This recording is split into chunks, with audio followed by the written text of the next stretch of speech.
Vamos a empezar la clase. El día de hoy voy a asumirla. Ya la doctora Márquez va a estar la próxima semana.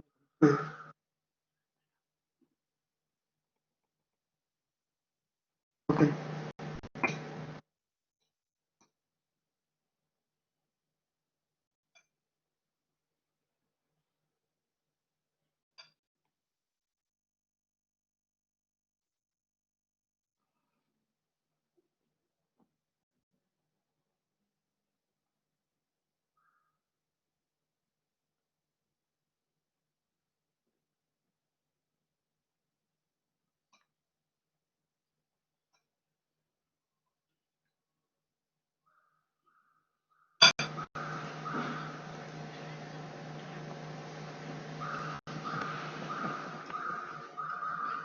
Bueno, el día de hoy vamos a repasar así de una manera bastante somera algunas pruebas de laboratorio que se solicitan en pacientes, cierto tipo de pacientes, ¿no? Que esto lo vemos bastante también nosotros en laboratorio de emergencias, y algunas cosas sí no lo hacemos, que eso también lo vamos a explicar, pero la mayoría de los problemas correspondientes a este capítulo se solicitan y tomamos una decisión también de apoyar en el diagnóstico. La toxicología, que es un capítulo muy aparte, ya la OMS menciona pues que es una ciencia que estudia sustancias químicas, agentes físicos, etcétera, y evaluar acerca de esto, ¿no? Y cuáles son las NOXA, cuáles son las complicaciones que pueden dar lugar. Y en esto no solamente se está hablando de elementos químicos, medioambientales, sino de todo, inclusive hasta los medicamentos, ¿no? Que pueden ser también una parte de la intoxicación en estos pacientes. Y lo que definitivamente significa reconocer, identificar y cuantificar el riesgo a la exposición. No se puede revisar todo porque si no tendríamos que revisar también hasta los productos oncológicos y también sus complicaciones que tienen. Y hay dos capítulos grandes que se manejan aquí, ¿no? Una intoxicación intencional y la no intencional. La no intencional significa pues que es accidental, laboral, etcétera, progénica puede ser también igual, o también alimentaria, que son las más frecuentes, o error al medicamento, pero también la intencional, ¿no? Que se utiliza también para, en estos casos, el suicidio, muchas de las cosas, o abuso, como las drogas.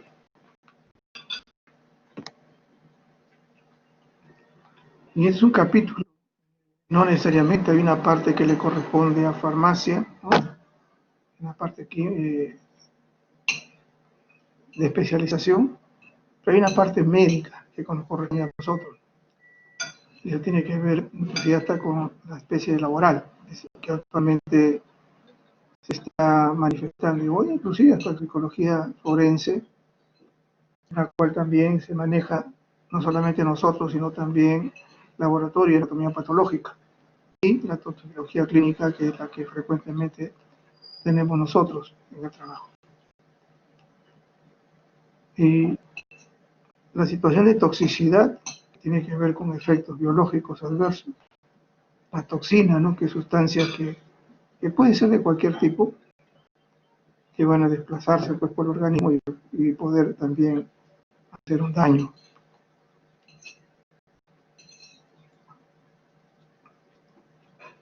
Y esto solamente son parte de la parte académica, ¿no? Cuando es aguda, subaguda o crónica, ¿no? Con respecto al tiempo, porque hay manifestaciones clínicas que se pueden después de semanas o meses, ¿no?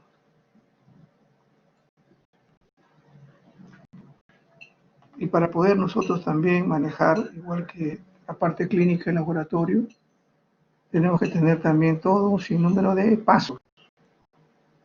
Las pruebas, la mayoría de pruebas de toxicología que manejamos son pruebas de tipo judicial. Entonces, Lo que se tiene que ver es todo un preanalítico que tiene que llevarse a cabo, inclusive hasta con permisos escritos, ¿no? Una fase analítica propiamente reactivo y posanalítica para confirmar toda trazabilidad de manejo que tenemos nosotros en el laboratorio. De esa forma, quizás es la parte más compleja, la parte preanalítica con respecto al paciente que tiene este problema. ¿Cuál es una droga de mayor consumo en el país, en nuestro Perú? Vemos dos cosas aquí, que son las legales, y también tenemos acá las drogas ilegales. Bueno, acá hay muchos más. Podemos hablar también hasta barbitúricos y un sinnúmero de elementos, pero la idea justamente es solamente darle una vista muy superficial, ¿no? Y acá para que vean ustedes que prácticamente no ha habido una variación abismal, ¿no?, acerca del consumo. Entonces, en algunos lugares se menciona de que hay todavía bastante elementos estadísticos que pueden avanzar también con respecto a esto. Vamos a revisar algunos nada más, darle un esbozo, lo más frecuente, ¿no?, dentro de lo que significa ahora la parte de medicamentos, y que son de uso frecuente, de uso inclusive hasta muchas veces ni siquiera recetado por médico, y que ha traído complicaciones. Hemos tenido nosotros complicaciones con pacientes que se automedican, y uno de ellos me recuerdo mucho el paracetamol, me produjo un problema renal muy grave en un paciente. El paracetamol, acetaminofén, que es uno de los fármacos frecuentísimos. Miren ustedes nada más el tiempo que está, ¿no? Por ser un analgésico y antipirético, es de mayor uso en nuestro medio, que no necesita muchas veces receta médica, que debería necesitarlo, pero es nuestra moda, ¿no? Es de libre comercio, es efectivo, bajo costo, ¿no?, y fácil entrar a sobredosis, algunas veces accidental o intencional. Los valores tienen los valores tanto de dosis máxima como también toxicológica, ¿no?, que eso hay que por lo menos tener esa referencia, ¿no? Acá, 150. O sea, ¿qué es lo que va a provocar esta intoxicación? Si no estamos revisando la química, farmacocinética, ¿no?, sino algo que nos ayuda a nosotros también a manejarlo, ¿no? Tenemos que es el derivado de aminofenol, tiene propiedad energética antipirética. Se absorbe por vía digestiva, hay un pico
Bueno, sigamos, ¿ya? Porque hay un apagón acá. Eh, entonces, paracetamol, que es uno de los medicamentos frecuentemente utilizados, ¿no? Que acá en nuestro medio pues no necesita bueno, ya ustedes los conocen. Eh, Se metaboliza en el hígado, ¿cierto? Y eso es lo importante. Y se elimina los metabolitos que son glucuronizados por la orina. Y hay una parte que es a través del P450 y que va a dar este tipo de componente metabólico, pero que es tóxico.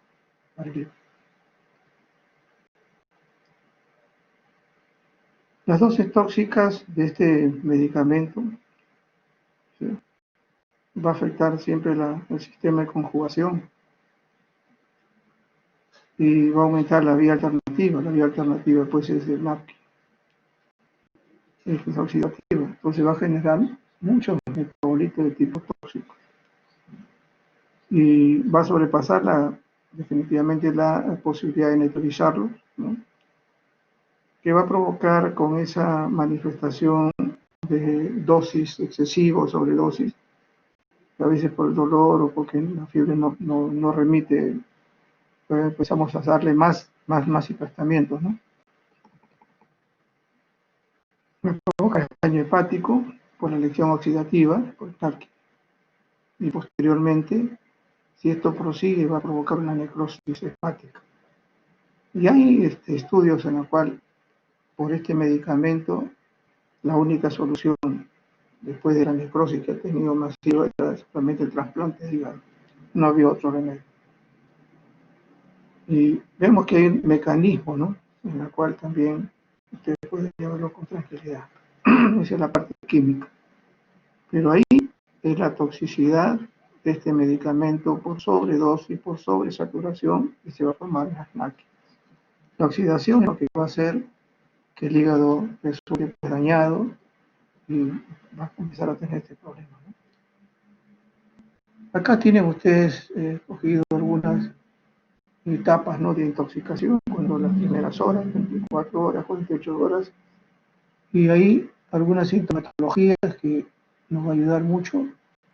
Y generalmente siempre manifiestan que el nivel 3, después de las 72 o 96 horas, después de la ingestión, si no se soluciona con las primeras etapas de una mejoría clínica, puede llegar en este momento ya a una falla hepática fulminante. ¿Okay? Lógicamente, y si pasa, ¿no?, por alguna razón el tratamiento, la limpieza, etcétera, se ha hecho con regularidad, el paciente no ha avanzado más al año, puede superar esas etapas. Pero esta etapa crítica, la 3, la etapa que si no la llega a superar, definitivamente muerte del paciente. ¿Qué se debe solicitar en caso de estos pacientes, ¿no? Generalmente cuando son las primeras etapas se puede utilizar todo este tipo de elementos: plaga, urea, curación, amilasa y glucosa. Cuando llega a la tercera etapa, que es la etapa crítica, hay que ver esto. Y hablamos nosotros de utilizar los marcadores y aparece, como siempre hemos mencionado, aparece tanto la hiperglicemia, hipercreatinina elevada, y en este caso la bilirrubina es mal pronóstico. Y acá puede inclusive las transaminasas elevarse 400 veces. O sea, hay una necrosis y una destrucción tremenda del hígado, ¿no? Hay una deshidrogenasa láctica también elevada. El tipo de protrombina puede duplicar sus valores, o sea, ser no de 12, sino llegar hasta 20, como se dice, ¿no? Porque hay insuficiencia. Un IRN puede ser está en 1,6.5. Una creatinina también en esta etapa está por encima de los 3 miligramos por decilitro. Una acidosis, una amilasa también que se eleva más que la otra etapa anterior, y el riesgo tremendo en esta etapa es la hipoglucemia. Con eso se ha marcado la tercera etapa y la etapa es irreversible. Ahora, de toda la clínica que podemos ver nosotros, ¿no?, tanto a las primeras horas, ¿no?, síntomas inesperados, malestar general, palidez, náuseas, vómitos. Luego podemos ver nosotros que hay problemas de tipo hepático, etcétera. Luego reaparecen más síntomas, más malestar general, más vómitos, todas estas situaciones acá, y aparece la ictericia, etcétera. Estos elementos, la clínica y la situación de acá de manejar un poco la historia clínica, ¿no? La clínica, la historia clínica y también un laboratorio nos está dando pie a que esto pueda ser un... Por gente lo va a decir, yo he tomado algo por la fiebre, ¿no? ¿Cuánto has tomado? 4, no, como no, 6. Otros hemos visto esos casos, ¿no? No es una situación que uno lo dice así, ¿no? Que a veces han tomado por 15 días. Nosotros nos hemos quedado, uno ha sido horrorizado, ¿no? Luego estaba con su problema renal, hepático y renal, terrible. Pero ¿qué se debe hacer para hacer el diagnóstico? Porque estas son la evaluación del paciente. Que esto es, definitivamente, esto es lo real, lo verás, ¿no? Para hacer el diagnóstico debemos tener esto. La determinación del paracetamol en una orina no debe pasar mayor de 2 horas. ¿Sí? De 2 horas. Y la determinación de la orina después de las 2 horas, ¿no? Y determinación de paracetamol plasmático. Todo esto, la historia, todo nos da a hacer suponer que sea, pero el diagnóstico de determinación del espécimen, se puede decir en este caso, farmacológico, es el análisis de la encuesta. La determinación de plasmática, en este caso, de este fármaco y también la determinación en orina. O sea, en las dos se puede realizar, es decir, esto es por intoxicación, este medicamento, cualquiera sea. Y en este caso, lo que hemos realizado. Otro de los fármacos que también frecuentemente se utiliza es el ácido salicílico, la aspirina, ¿no? Y yo he visto usar esto a pacientes que inclusive tienen migraña, y bastante frecuente, ¿no? Entonces, este es un analgésico también, no esteroideo. Está considerado también un AINE, pero lo estoy separando, no porque sea diferente, sino porque la particularidad es que es el uso más frecuente, ¿no? Es un antipirético también, antiinflamatorio, antiagregante plaquetario. En el adulto tenemos nosotros que esta es la dosis que debe realizarse para un problema que ha tenido el paciente. ¿Cuál es el problema del salicilemia, ¿no? El problema más evidente es la presencia de su componente segundo, el salicilato. Este es el problema. La intoxicación puede ser accidental, o sea, el uso frecuente, y, y también porque se intenta el suicidio con esto. También hay casos de esto en otros países europeos que utilizan esto para el suicidio. Otra de la situación también tremenda es que puede penetrar la barrera hematoencefálica y también atravesar la placenta. Ya ustedes conocerán la situación crítica que puede tener estas dos cosas. Luego de la ingestión del ácido acetil salicílico se transforma en salicilato.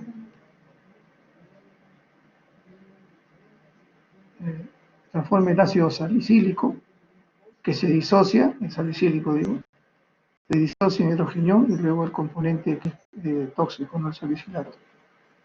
Es el que produce severas alteraciones de la función celular. Y este es el que genera la falla orgánica y la falla múltiple.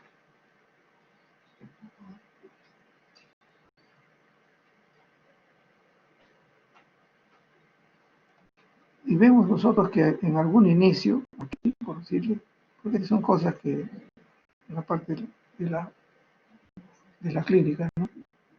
Va a haber una alcalosis respiratoria, luego va a progresar esto a una acidosis metabólica, y esto porque hay acumulación del ácido láctico, ¿cierto? Entonces uno puede estar pensando aquí, hasta el ácido salicílico, uno está pensando aquí ya que el anion gas está elevado, ¿no? Hay otros elementos que van a provocar.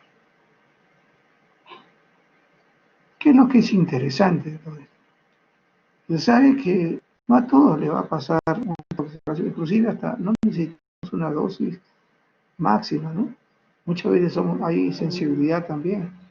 Entonces se ha visto que la intoxicación severa en estos pacientes, que vamos a estandarizarlo con estas dosis críticas, pueden estar entre el 5 y el 15%. Y acá hay definitivamente tanto el compromiso de conciencia, ¿cierto? La falla respiratoria, acidosis, inestabilidad hemodinámica y convulsiones. Recuerden que esto pasa la barrera hematoencefálica. Igual, como todos, el hígado es ¿no? Igual que acá el plasma del hígado, se realiza la transformación y, para formar el ácido salicílico como un activado. Se excreta también, ¿no? Como ácido cítrico, ¿dónde? En el riñón. Se excreta también el ácido saliúrico, salicílico y a través de también los componentes salicílicos como genticico por el riñón.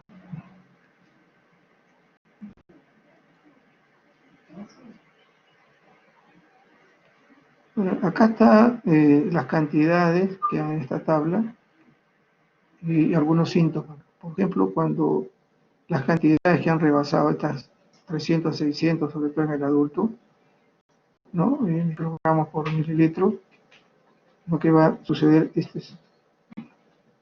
si hay que dar a las cosas no habría problema, ¿no? Pero luego viene que es una situación moderada también, donde está prácticamente el doble de la...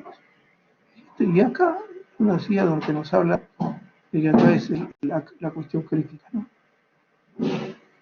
Hipertermia, deshidratación, acá hay situaciones de descoordinación tipo neurológica y hay una situación de intranquilidad, ¿no? Pues, tipo neuroparasimpatia neurológica. Y cuando ya llegan los valores muy por encima de esto, tenemos ya hipotensión, hemorragias, ¿no es cierto?, de todo tipo, problemas neurológicos centrales, falla renal, edema, falla hepática y nuevamente aparece la hipoglicemia. ¿Qué es lo que se debe solicitar en este paciente? Hemos mencionado que es importante conocer el estado del paciente. Si acá hay problemas tanto glucosa, hepática, renal, etcétera, o pulmonar, pues hay una necesidad de pedir las pruebas comunes y silvestres, ¿no es cierto? Que ahora conocemos, glucosa, urea creatinina, examen de marcadores, haga electrolito, porque esto nos va a revelar si está en alcalosis o acidosis. La gas siempre va a estar elevada por los componentes ácidos que son no solamente del componente salicílico, sino también del ácido láctico. Acá se determina el ácido láctico, también va a haber sangrado, ¿cierto?, digestivo, entonces tenemos que pedirlo. Lo que en un estudio se menciona que el componente salicilato, que es el tóxico, eh, parece que hay algún problema también con los factores apoptóticos. Entonces provoca mayor alteración, muerte celular a nivel también de tipo celular. Es un estudio que se ha hecho y por eso lo menciono.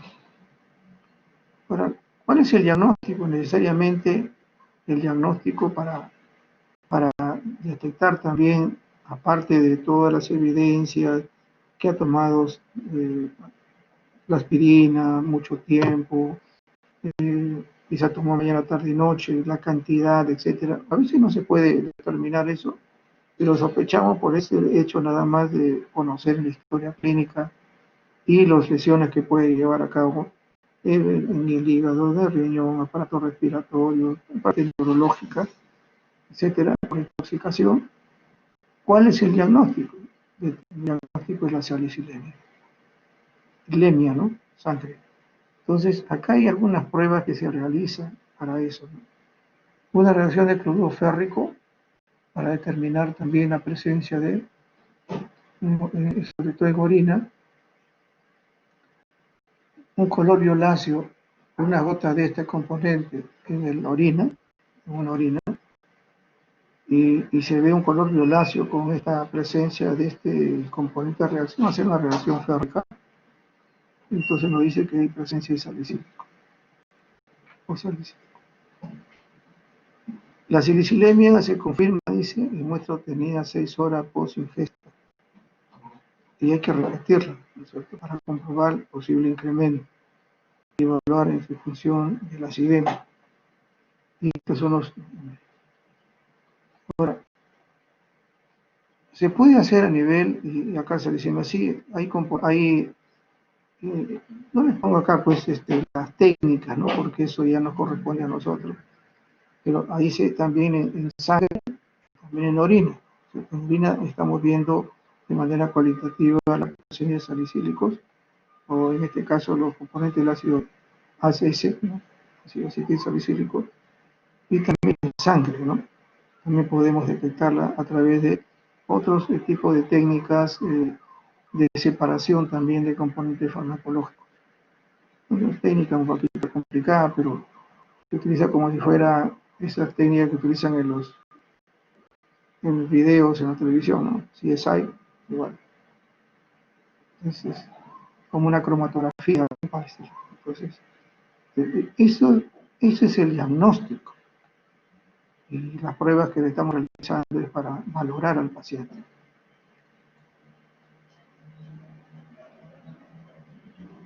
Dentro de los AINE, que son una variedad, como mencionaba, el ácido salicílico está ahí, pero lo hemos apartado porque es el que más se consume, ¿no?, por el consumo masivo que hay. Y acá solamente vamos a tocar el ibuprofeno dentro de todas estas variedades de lo que hay en los AINE, ¿no? Es un antiinflamatorio no esteroideo, eso es lo que son los AINE, inhiben de forma reversible a la ciclogenasa, el COX. Eso es lo que va a significar el uso de estos reactivos. Y esto tiene que ver porque acá hay situación plaquetaria, ¿no? La integridad, si fuera el COX-1, una de las enzimas también, tiene que ver con la integridad de la mucosa gástrica y regulación del flujo renal. Y el COX-2 tiene que ver con la situación inflamatoria y también la manifestación del dolor. Entonces, esto de ahí va a ser lo que va a inhibir COX. Acá algunas manifestaciones también con respecto a la intoxicación, ¿cierto? Gastrointestinales, renales, casi todos van a dar componentes masivos, ¿no? Cardiovascular, pulmonar, de electrolito ácido base, renales, hematológicos, ¿cierto?, que son generalmente los cuadros que van a presentar estos pacientes con esta intoxicación por ibuprofeno.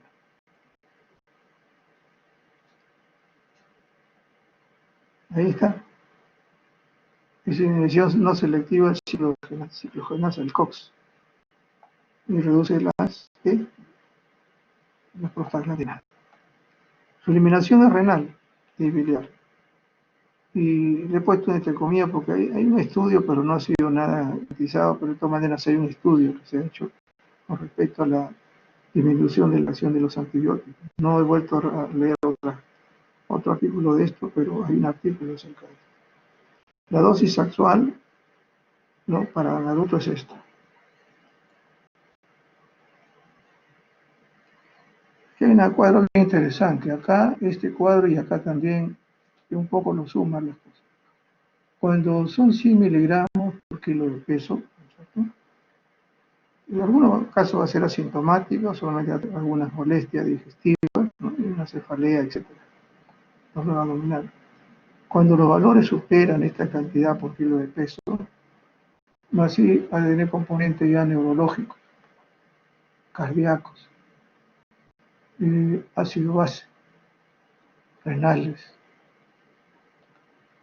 Y cuando la dosis ya es demasiado masiva, efectivamente, va a haber estas situaciones también que se manejan acá con trombosis arterial.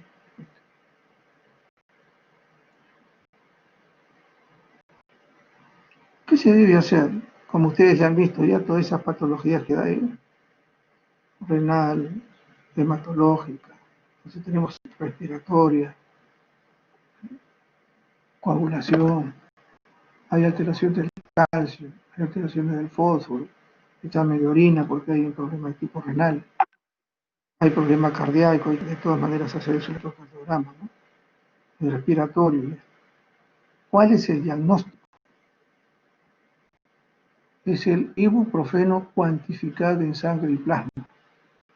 Esto diagnostica el diagnóstico de intoxicación. Los restos son la evaluación del paciente para ver si ha ingerido en demasía estos productos. Y acá pueden ver algunos de los componentes que hemos revisado: la bionepubilidad, la vida media, unión con proteínas. La mayoría se une bastante con las proteínas, su distribución, la excreción urinaria y el rango de dosis. Cuando se supera, definitivamente es lo que está. Y esto, como les mencionaba, como son medicamentos que se utilizan muy frecuentemente. A veces, como le duele una cosita, toma. Que tienen fiebre, toma.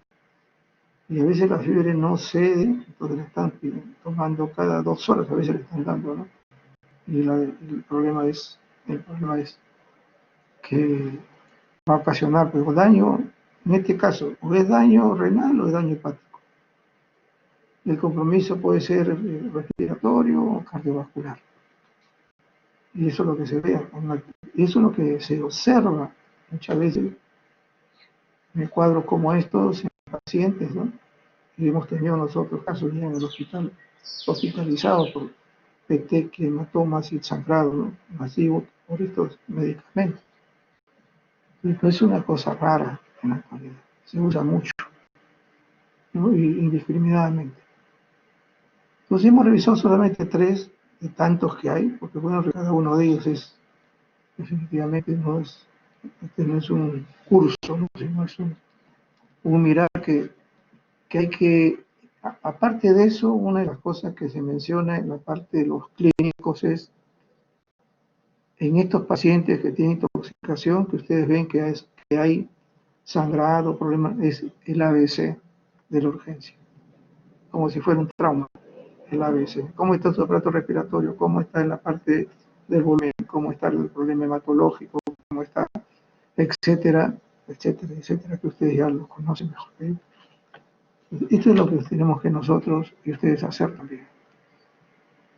Acá en la farmacodependencia que se menciona también, que ese es un problema, que hay estilos ahorita, ¿no? Si yo les comentara realmente las cosas que leo en otros países, en países muchas veces que nos aman del tercer mundo, pero el primero, donde hay muchos lugares donde ya es aceptado mucho de las drogas, ¿no? Y eso. En Estados Unidos últimamente, uno de los estados, me parece, no conozco mucho, me parece que es Oregon, está autorizando ya, así dicen, ¿no? Aunque no estamos autorizando, solamente es autorizando el uso, dice, ¿no? Y eso el uso significa que si puedes tener un crack, puedes tener una marihuana en tu casa de tal cantidad, puedes seguir usando. Ya con eso dice van a bajar el comercio. Y eso es difícil. Es como si uno concediera a nuestros hijos que vinieran pues con el jugo del caso, ¿no? Maltrecho todos los días. ¿Qué cosa le voy a solicitar? ¿Qué le voy a demandar si realmente ya lo he acostumbrado a eso, ¿no? Es muy difícil. Pero esto es algo también doloroso para nosotros, ¿no? Porque en nuestro medio ahorita el gran consumidor son los escolares. Tenemos drogas legales, ilegales, ¿eh? Y eso no es novedad, ¿no es cierto? En otros países está condenado, acá lo aceptamos, bueno, la que y ahora nos dice que podemos tener también hasta para el Alzheimer, algunas cosas, consideraciones también. La nicotina, el alcohol, el Valium también, esta parte de, ¿no? Que se utiliza bastante frecuente. Y estos son los que, y esto ya está pasando a ser algo legal en muchos países. La marihuana, es decir, la marihuana.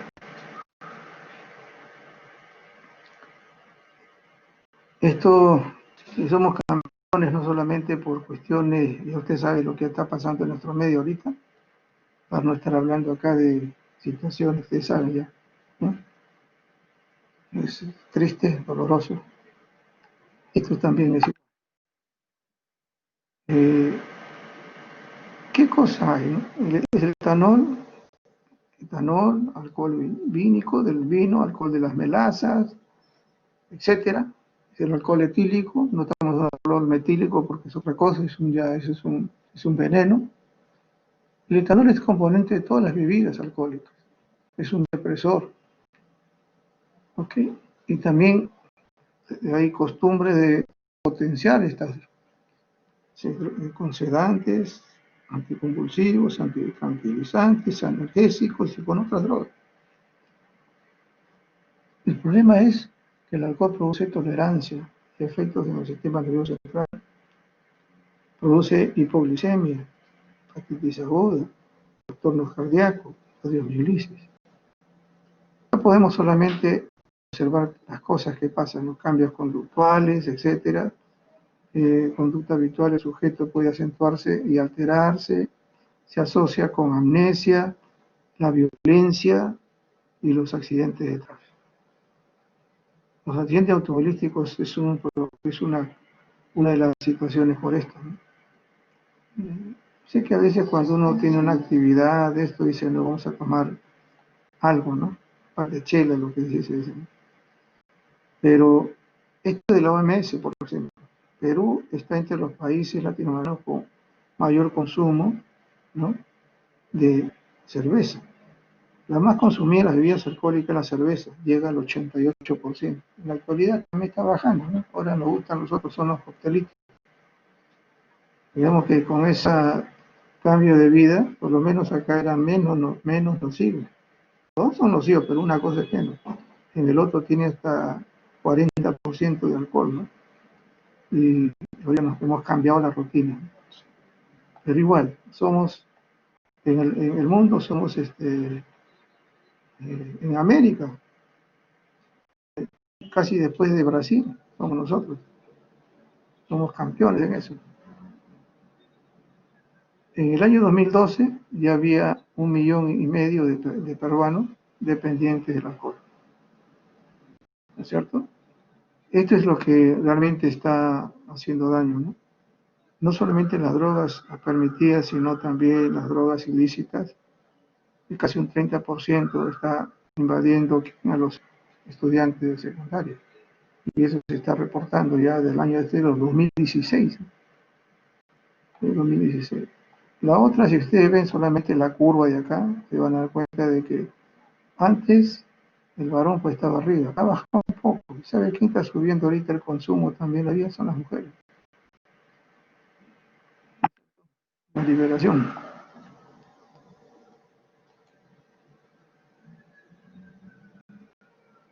Estas son las dosis tóxicas en los adultos, ¿no es cierto? 5 gramos por kilo, dice, y 3 gramos por kilo en niños, kilo de peso, ¿no es cierto? Es lo que se pesa para decir si es tóxico. Estas son las concentraciones que hay, ¿no? ¿Y qué cosa va a producir? De 20 a 30 pues, tenemos esta situación de deterioro, ataxia, náusea, hipotensión y este es el rango letal, ¿no? Como ahora sucedió, ¿no? Ahora somos, a veces en actividades, ¿no? Se hace una competencia y al final el joven, la persona, etcétera, cae muerto porque llega al rango letal. ¿Qué hay con esto? El diagnóstico también para bebida alcohólica, podemos tenerlo todo, ¿no? Huele a alcohol, todo eso, pero legalmente tenemos que decirle etalonemia. O sea que es el diagnóstico del etanol en sangre, que hay pruebas también para eso, ¿no? Pero como hay compromiso acá de todo nivel, siempre les he dicho ahí, electrolitos, lactato, urea, todos estos componentes hay que hacerlo para valorar al paciente, ¿no?, en la situación que se encuentra. Hay, en este caso, la etanolemia, utilizando también la saliva, y los cambios para ver las concentraciones. Y hay dos tipos, ¿no? Pues, que nosotros ya conocemos. Uno es por el aire expirado y que apenas llega a la marca 0.5, en este caso, ya es positivo. En algunos lugares hasta aquí, pero en varias naciones europeas, como acá podemos decir, en Europa se menciona que si esto llega a 0.5, con el aire expirado, ya es positivo, para una alcoholemia positiva y puede llevar pues a una sanción, ¿no? En este caso policial, judicial, etcétera. Y en orina es lo que también se puede observar, ¿no? En orina también la inflación, igual que en sangre y orina, es una, vamos a decir, es una relación directa, ¿no? Y esto va a equivaler, si este es sangre y orina, por decirlo, va a equivaler una concentración más o menos en orina que signifique 1 gramos por litro en orina de alcohol es positivo. O sea, el aire expirado, 0,5, en la orina 1.3. En la sangre, la presencia nada más. Pero que debe ser una valoración también en este caso, ¿no? Acá solamente habla de cualitativo y acá está hablando de eso. Si se dan cuenta, en la saliva también se ve un 0.30%, ¿no? Acá el porcentaje de positividad. Esto indica positividad, que hay presencia de alcohol en su sangre, a pesar que le estamos haciendo en saliva, ¿no? Se le puede hacer en saliva, en sangre, en orina, pero siempre el récord de nosotros va a significar esto, ¿no? Con 0.5 ya es positivo.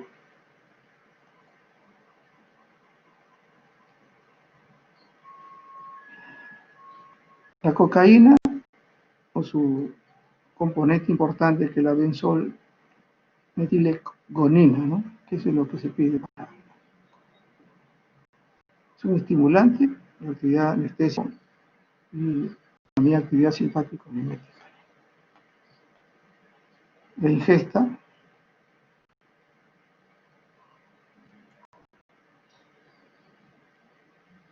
cuando se absorbe en la sangre se distribuye, este es lo terrible de la droga, ¿no?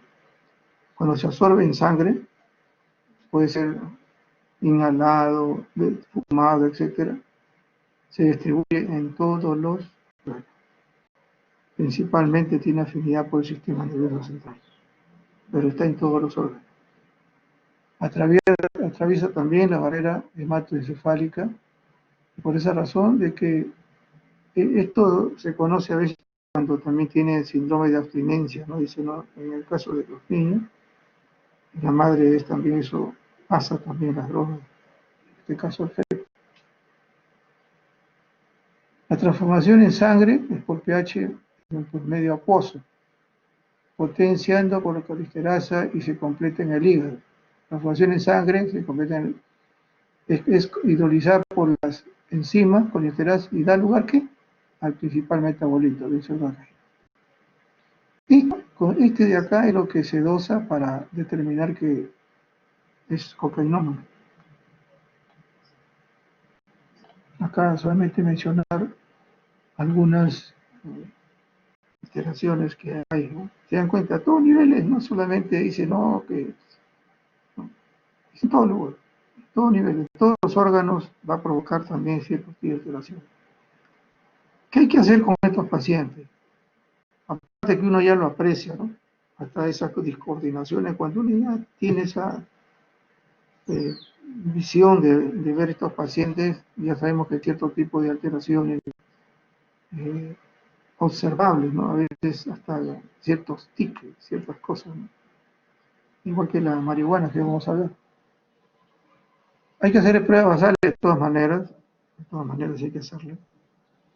Y esto es lo que se debe hacer en la orina, que se puede editar hasta 6 días. Entonces la prueba, pues no voy a comentar la prueba, pero esto es lo que se debe aislar en la orina, para decir que sí está fumando, aspirando o ingresando cocaína en su organismo. Se dice que cuando se hace el ingreso de la cocaína casi en 5 minutos, en 10 minutos ya está en sangre. Sí, es casi inmediato es. No es algo que va a esperar, no, inmediato.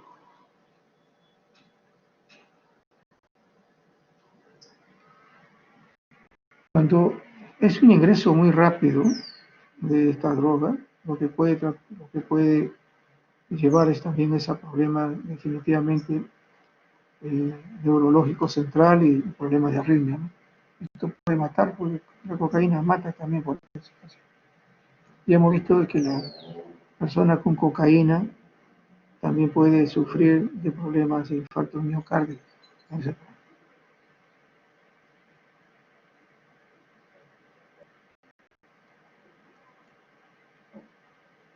O muerte súbita también, la arritmia. Entonces, el diagnóstico es la cocaína, ese es el metabolito en la orina, ese es el diagnóstico. ¿Qué hay con la marihuana? El tetrahidrocannabinol, que es conocida. Igual, una particularidad de las personas que son muy adictas a esto es esta fase, una conjuntivitis crónica que tiene. Uno lo ve, lo aprecia, lo observa, y la fase, ¿no?, de drogadicción que tiene. Igual, como uno lo ve acá, por ejemplo, el metabolito en la orina, en el hígado, digo, y secreta por ese niveles. Y la intoxicación va a tener este tipo de sintomatología. Y una conjuntivitis crónica que es muy característica en estos pacientes.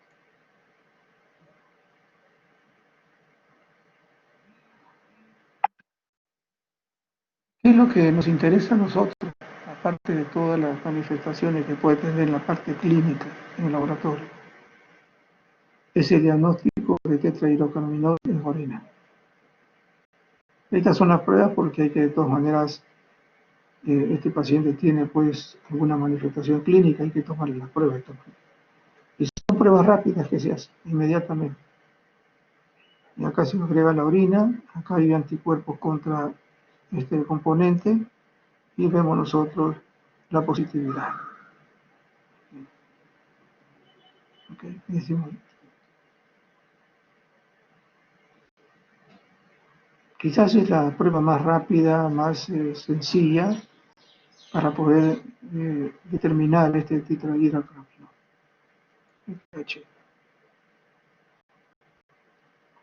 En los depresores sistema nervioso central, como los barbitúricos,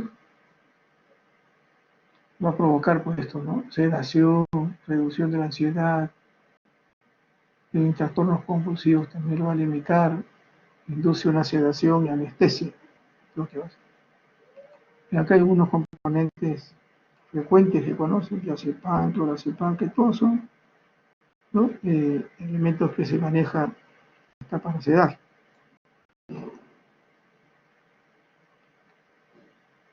Y en este caso los barbitúricos, ustedes ven acá, buena absorción oral, rápido, acción a 30 minutos, a las 4 horas es su máximo óptimo que está en sangre, etcétera. Igual metabolismo hepático, por eso que el hígado sufre para todas estas manifestaciones. Y acá hay algunas barbitales también que son de acción media, corta y ultracorta. Y acciones largas significa que esto va a durar más tiempo en la sangre. El nivel terapéutico, porque se utiliza también para estos casos, ¿no?, como un bloqueante, y el nivel tóxico.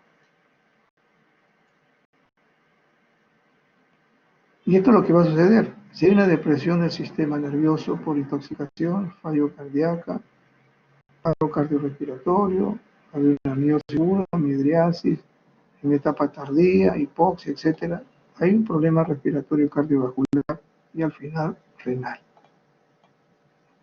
¿Qué hay que hacer? Igual, ¿no? Hay que hacer glicemia, urea, creatinina, perfil hepático, todo eso por evaluarlo. ¿Cuál es el diagnóstico? El hallazgo de barbitúrico en sangre y orina. Estas pruebas tienen que hacerse de todas maneras porque hay problemas de tipo cardiovascular, ¿no es cierto? Y ahora uno puede dosar 1, 2, 3, 4, 5, ahí hasta... Esto se llama inmunocromatografía. Hay pruebas que dosan 10 barbitúricos a la vez, no solamente uno, 10. Entonces, ¿cómo hago el diagnóstico de una paciente que ha tenido intoxicación por barbitúricos? Que también ustedes saben que utiliza para otros fines. Es el hallazgo de barbitúricos en sangre, porque te puede hacer en sangre, y también orina, también para orina. Esto es el diagnóstico de intoxicación por barbitúricos. Acá solamente mencionarle algunos componentes, drogas y las sustancias, ¿no? Hasta cuando se están en las vías. Vamos a terminar ya. Estos son los productos agropecuarios, también sobre todo los plaguicidas, que son una de las cosas que también sucede, y hay unos reportes no solamente médicos, sino también periodísticos que nos mencionan acerca de estos problemas gravísimos, ¿no? Que hasta ahora no se han solucionado. Y acá tiene que ver, pues, que hay plaguicidas, ¿no? El problema es que son inhibidores de la colinesterasa. Dos son lo importante, los órganos fosforados y los carbamatos. Los órganos fosforados también, pues el ácido fosfórico, ¿no? Etcétera. Una intoxicación aguda, puede ser por la piel, respirado o tomado, muchas veces con alimentos. ¿Sí? Y esto es ampliamente utilizado en nuestro medio. Las cosas debieron retirarse, pero están ahí.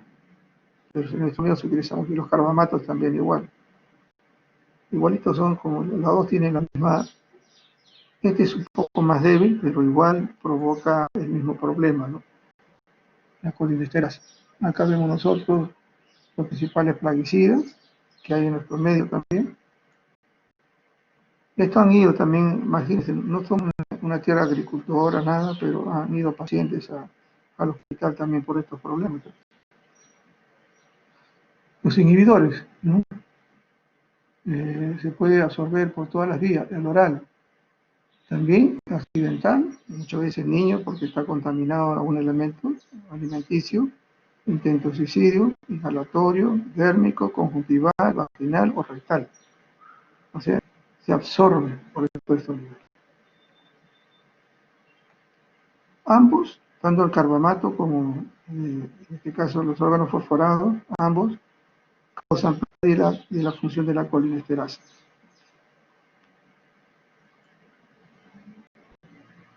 Acá están los efectos que provocan ambos, uno más que otro, pero ambos utilizan. Hay efectos muscarínicos, miosis, otros problemas cardíacos y problemas del periodo central. Estas son las clínicas y que algunas cosas son muerte, ¿no? Los efectos cardíacos, sobre todo, que son importantes, vale un plaqueo auriculoventricular, cambio del segmento CT, prolongación de QT, arritmias ventriculares, hipersecreción bronquial, broncoconstricción, depresión respiratoria, que viene en casos severos con falla respiratoria y muerte. Eso es crítico. Pues sean pacientes con eso, sí. Personas se han muerto también igual. Acá solamente para que vean que hay una tabla, por ejemplo, acá órganos fosforados. La muestra debe ser sangre y orina. Y aquí. Indicador. ¿Qué es lo que están hallando? Igual los carbamatos, igual sangre y orina. ¿Qué tengo que hacer en el laboratorio? Por esta prueba. ¿Qué tengo que hallar acá en estos dos? En sangre y orina, los carbamatos. O órganos fosforados. Ese es el diagnóstico.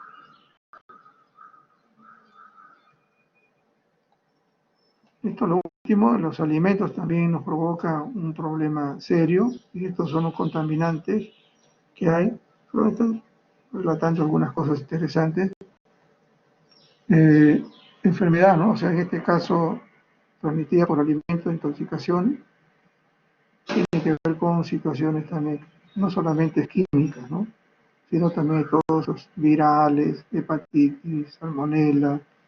Todos estos son elementos bacterianos, plantas, todos van a ser contaminados los alimentos. Finalmente, alimentos procesados, ¿no? El cocido prefringe felizmente no es mucho lo que nosotros adolecemos, pero en otros países como Estados Unidos los reportes son altos, ¿no? bacterias que dónde pueden estar, en la carne, aves crudas, intestinos animales, seres, ¿no es cierto? En el medio ambiente, en los pescados también. Acá ha habido contaminación con pescados. Y hay una toxina también que va a provocar diarrea. Por la vitamina 6 y 24 horas pueden consumir alimentos contaminados. Después y lo que les gusta a mucha gente europea son las carnes término medio, ¿no? Las semicrudas. Y justamente este problema es la manipulación de alimentos crudos también. Entonces hay que quemar bastante la carne. Y la otra intoxicación es el botulismo, que es grave, ¿cierto? Por Clostridium también, el otro perfringe, este botulinum, que son bacilos gram positivos, producen esporas, etcétera, y están en el suelo y aguas no tratadas, aguas hervidas, que sí, también, en los alimentos también. ¿Y dónde generalmente la han encontrado? Acá, poco reporte acerca de esto, pero porque habrá habido casos muy raros, pero en otros países como Argentina, esto es bastante frecuente. Los alimentos generalmente son enlatados, ¿no? Verduras enlatadas, carne de cerdo, jamón, curados, entre comillas, ¿no? Pescado crudo, como, como tienen a veces los japoneses, ¿no? Etcétera, tiene esa costumbre, ahumado, miel, etcétera. Toda esa conservación ha hecho también, igual que las otras, va a haber también con la colisterasa. Ahora, este de acá sí puede ser de modo de mortalidad, ¿no? Cuando afecta también los músculos respiratorios y no hay una atención inmediata. Esta es la toxina. Ahora, ¿cómo hacemos el diagnóstico? Porque generalmente podemos hacer coprocultivo, hemograma, todas esas cosas, ¿no? Que tiene que hacerse de todas maneras, inclusive hay electrolito porque hay problemas respiratorios, electrolitos porque también hay que cosa ahí, una parálisis flácida, imagenología, hay que ver el TAC, resonancia, etcétera, para que no sea otro tipo de patología, ¿no? Miastenia, Guillain-Barré, esas cosas, ¿no? Que también tienes. ¿Cuál es el diagnóstico de estos pacientes? Es el aislamiento de la toxina en heces o en sangre. Es el diagnóstico. Toxina, Clostridium botulinum. Y esto es más sencillo, ¿no? Generalmente después de una buena comida, hay unos kioscos del costado donde estamos muchas veces. Inmediatamente hay un malestar, náuseas y diarrea. Generalmente este es autolimitado. Hay muy pocos casos en los cuales hay una situación grave. Es muy raro. Es muy raro. Pero esto es lo que es reporte de periódico. Miren lo que dice acá, un muerto y 40 afectados por intoxicación alimentaria, ¿no? Acá hay otro. Escolares intoxicados, igual. Y acá, intoxicado alimentaria, deja 9 muertos. Lo más grave es que muchas veces solamente mencionan que es por órganos fosforados, que se ha contaminado con los alimentos. No hablan de otras cosas. Esto sucede en nuestra patria. Y esto generalmente en la zona de la sierra, donde hay actividades por los días, aniversarios, hay bastante comida que se reparte, ¿no? Luego vienen estas situaciones, consecuencias. Y han habido muertos, lo han habido.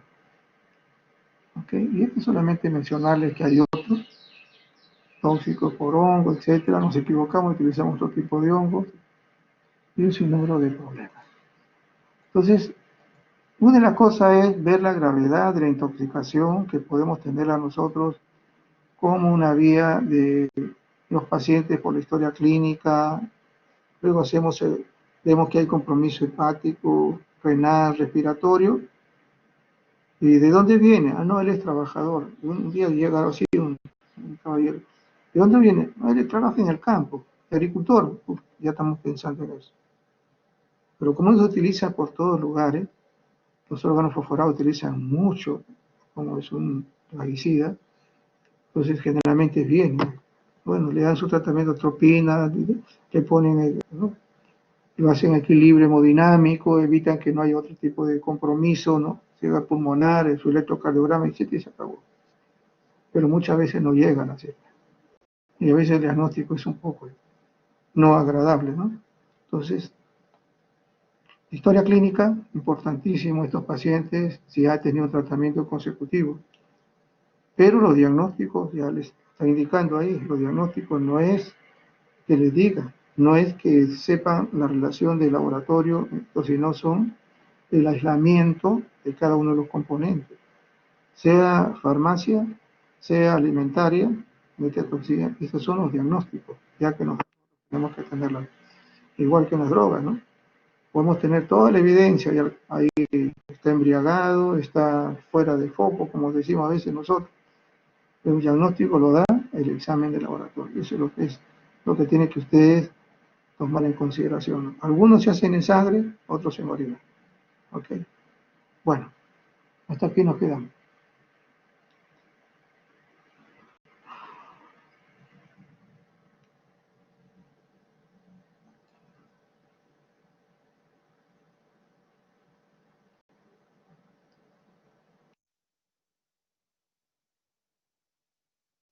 Ya subí, por si acaso, la exposición. Ahí pueden leerlo con tranquilidad, las cosas, la parte química, ¿no? Esas cosas, la clínica. Eso sí, de todas maneras tienen que saberlo, ¿no? Pero a nosotros nos interesa también ese diagnóstico definitivo. Ok.